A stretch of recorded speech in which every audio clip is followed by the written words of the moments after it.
নমস্কার, আমি সৌম্যদীপ পাল। আমি বীরভূম জেলার রামপুরের বাসিন্দা। গত 2024 1 অক্টোবর আমি ভয়ঙ্কর ইনসিডেন্টের মধ্যে দিয়ে যাই। 1 অক্টোবর আমার অ্যাক্সিডেন্ট হয়। আমি আমার নিজের কাজের জায়গায় যাচ্ছিলাম বীরভূমের রামপুরহাটে। তো যাওয়ার সময় আমি আমার স্কুটিতে স্কিড করে গিয়ে সজোরে ধাক্কা লাগে রাস্তার ধারে ডিভাইডারে। তখন এই ধাক্কায় আমি গুরুতর আহত হই এবং আমার সেন্স আমি হারিয়ে ফেলি সেখানে। তারপর কিছু স্থানীয় লোক এবং আমার কিছু টিম মেম্বার আছে, তারা এসে আমাকে রিকভার করে এবং স্থানীয় একটি হাসপাতালে নিয়ে যায় প্রাইমারি চিকিৎসার জন্য। সেখানে চিকিৎসায় সাড়া না মেলায় আমাকে সঙ্গে সঙ্গে রেফার করা হয় Howrah Narayana super speciality hospital. 2 October আমি নারায়ণা হসপিটালে ভর্তি হয়। তারপর থেকে আমার পুরো যে ট্রিটমেন্ট গুলো হয়, বিভিন্ন ইন্টারনাল এক্সটার্নাল যে ড্যামেজ গুলো আমার হয়েছিল, প্রধানত আমার বাঁ হাতের হাড়টি ভেঙে গেছিল। তারপর আমার ডান সাইডের পায়ের পুরো যে হিপ জয়েন্ট সেটা ভেঙেছিল। আমার রাইট হ্যান্ডের হাতের পোর্শনের হাড়টা ভেঙেছিল। অ্যান্ড আমার যে ইন্টারনাল ড্যামেজ গুলো ছিল, যে কিডনি ড্যামেজ হয়েছিল, লাংস ড্যামেজ হয়েছিল, এখানকার হসপিটালের ডাক্তারদের চিকিৎসায় সাড়া পেয়ে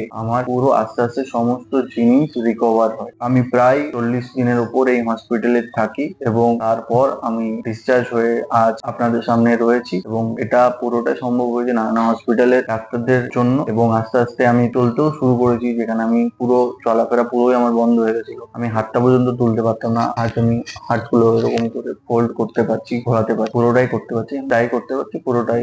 জন্য অনেক অনেক অনেক ধন্যবাদ নারায়ণা সুপার স্পেশালিটি হসপিটালের প্রত্যেকটা চিকিৎসককে এবং আদার্স যারা ছিলেন, নার্স ব্রাদার্স যারাই ছিলেন, প্রত্যেকে অনেক অনেক সাহায্য করে, হেল্প করেছে। এবং thanks to my family also, যারা আমাকে এই পরিস্থিতিতে সাপোর্ট করেছে।